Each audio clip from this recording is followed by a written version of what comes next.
ನಮಸ್ಕಾರ, ನಾನು ರೇಷ್ಮಾ. ನೀವು ನೋಡ್ತಾ ಇದ್ದೀರಿ ಕಥಾಬಿಂದು ಮಾಧ್ಯಮ, ಕನ್ನಡ ಸಾಹಿತ್ಯವನ್ನ ಉಳಿಸಿ ಬೆಳೆಸಿ.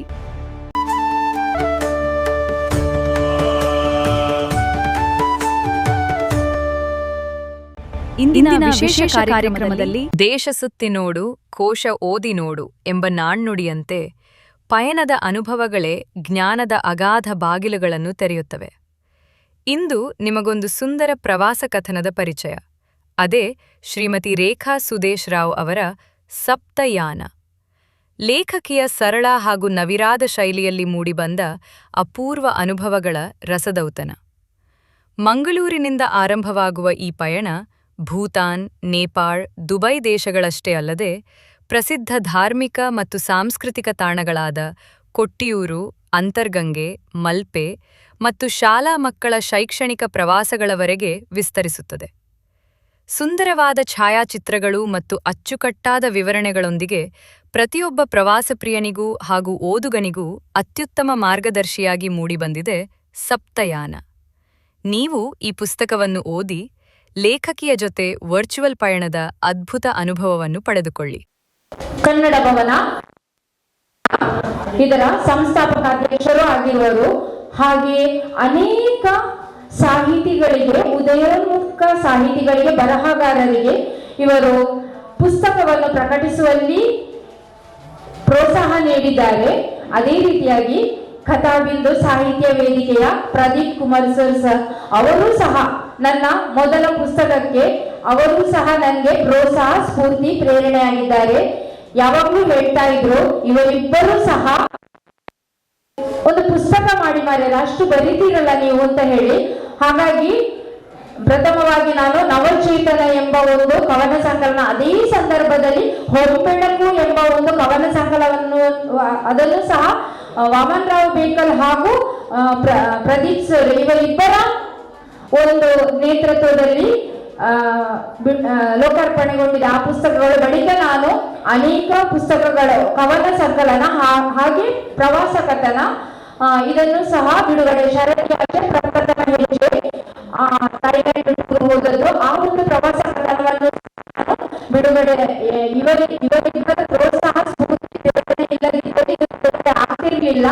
ಹಾಗಾಗಿ ಇವರಿಬ್ಬರು ಸಹ ನನಗೆ ಈ ಒಂದು ಇಲ್ಲಿವರೆಗೆ ಈ ಸಪ್ತಯಾನ ಈ ಪುಸ್ತಕದ ಬಗ್ಗೆ ಸ್ವಲ್ಪ ನಾನು ಹೇಳ್ತಾ ಇದ್ದೇನೆ. ಈಗ ಇದರದ ಪ್ರಕಾಶಕಿ ಸಂಧ್ಯಾ ರಾಣಿ ಬೇಕಲ್, ಇವರು ಡಾಕ್ಟರ್ ವಾಮನ್ ರಾವ್ ಬೇಕಲ್ ಇವರು ಇದರ ಪ್ರಕಾಶಕಿ ಆಗಿರುವರು. ಇದರಲ್ಲಿ ಸಪ್ತಯಾನ, ನಾನು 7 ಕಡೆ ಪ್ರವಾಸ ಹೋದದನ್ನು ಈ ಒಂದು ಪುಸ್ತಕದಲ್ಲಿ ನಾನು ಬರೆದಿದ್ದೇನೆ.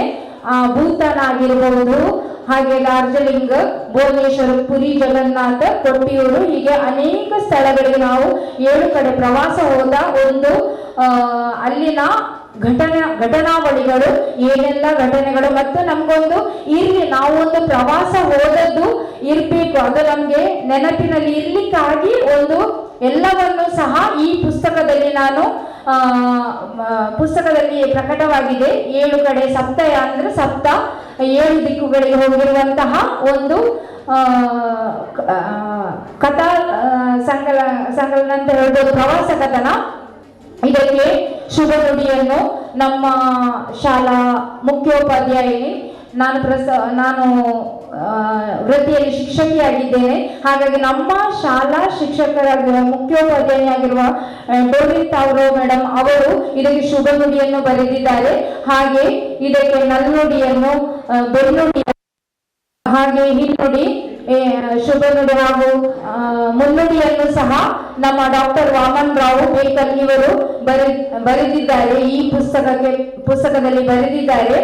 ನನಗೆ ಹೀಗೆ ಪುಸ್ತಕವನ್ನು ಬರೀಲಿಕ್ಕೆ ಉತ್ತೇಜನ ನೀಡಿರುವಂತಹ, ಪ್ರೋತ್ಸಾಹವನ್ನು ನೀಡಿರುವಂತಹ ಈ ಎಲ್ಲ ಸರ್ವರಿಗೂ ಸಹ ಮೊದಲನೇದಾಗಿ ಡಾಕ್ಟರ್ ವಾಮನ್ ರಾವ್ ಬೇಕಲ್ ಹಾಗೂ ಕಥಾಬಿಂದು ಸಂಸ್ಥಾಪಕ ಅಧ್ಯಕ್ಷರಾಗಿರುವಂತಹ ಈ ಒಂದು ವೇದಿಕೆಯಲ್ಲಿ ಇದನ್ನು ಬಿಡುಗಡೆ ಲೋಕಾರ್ಪಣೆಗೊಳ್ಳಲಿಕ್ಕೆ ಸಹ ನನಗೆ ಸಹಕರಿಸಿದ್ದಾರೆ ಕಥಾಬಿಂದು ಪ್ರಕಾಶನದ ಸಂಸ್ಥಾಪಕ ಅಧ್ಯಕ್ಷರಾಗಿರುವಂತಹ PV ಪ್ರದೀಪ್ ಕುಮಾರ್ ಸರ್ ಇವರಿಗೂ, ಹಾಗೂ ಪ್ರಕಾಶಕಿಯಾಗಿರುವಂತಹ ಕನ್ನಡ ಭವನ ಹಾಗೂ ಗ್ರಂಥಾಲಯ ಇದರ ಪ್ರಕಾಶಕಿಯಾಗಿರುವಂತಹ ಶ್ರೀಮತಿ ಸಂಧ್ಯಾ ರಾಣಿ ಟೀಚರ್ ಇವರಿಗೂ ಹೃದಯಾಂತರಾಳದ ಧನ್ಯವಾದಗಳನ್ನು ಹೇಳ್ತಾ ಇದ್ದೇನೆ. ಮುಂದಕ್ಕೆ ನನ್ನ ಇನ್ನೊಂದು ಪುಸ್ತಕ ಪ್ರವಾಸ ಕಥನ ಲೋಕಾರ್ಪಣೆಗೊಳ್ಳಲಿದೆ.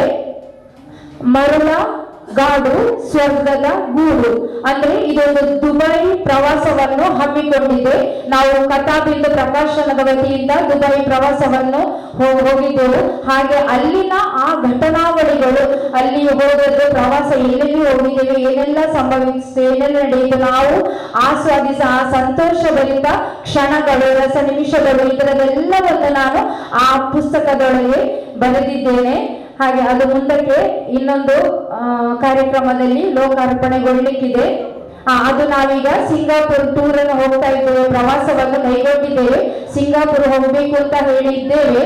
ಒಂದು ಪ್ರವಾಸ ನನ್ನ ಕವನ ಸಂಕಲನ ಸಪ್ತಯಾನ ಸಪ್ತವರ್ಣ ಅದು ಭೂತಾನ್ನಲ್ಲಿ ಬಿಡುಗಡೆಗೊಂಡಿತು. ಹಾಗೆ ಇನ್ನೊಂದು ಕವನ ಸಂಕಲನ ಸುಷುಮ್ನ ಅಂದ್ರೆ ಆ ನರನಾಡಿಗಳು, ಅದು ಆ ಕವನ ಸಂಕಲನ ದುಬೈಯಲ್ಲಿ ಲೋಕಾರ್ಪಣೆಗೊಂಡಿತು. ಹಾಗೆ ಇನ್ನು ಮುಂದಕ್ಕೆ ಮರುಳಗಾಡು ಸ್ವರ್ಗದ ಗೂಡು, ಇದು ವಿದೇಶದಲ್ಲಿ ಒಂದು ಆಸೆ ಇದೆ ನನಗೆ. ಆ ಭಗವಂತನು ಆ ಒಂದು ಆಸೆಯನ್ನು ನೆರವೇರಿಸಲಿ. ಹಾಗೆ ಭಗವಂತನ ಅನುಗ್ರಹದೊಂದಿಗೆ ಡಾಕ್ಟರ್ ವಾಮನ್ ರಾವ್ ಬೇಕಲ್ ಹಾಗೂ ಪ್ರದೀಪ್ ಸರ್ ಇವರಿಬ್ಬರ ಪ್ರೋತ್ಸಾಹ, ಪ್ರೇರಣೆ, ಸ್ಫೂರ್ತಿ ಮುಂದಕ್ಕೆ ಹೀಗೆ ಸದಾ ಹೀಗೆ ಇರಲಿ ಅಂತ ಹೇಳಿ ಆಶಿಸುತ್ತಾ ನನ್ನ 2 ಮಾತುಗಳಿಗೆ ಪೂರ್ಣ ವಿರಾಮವನ್ನು ನೀಡುತ್ತೇನೆ. ಧನ್ಯವಾದಗಳು.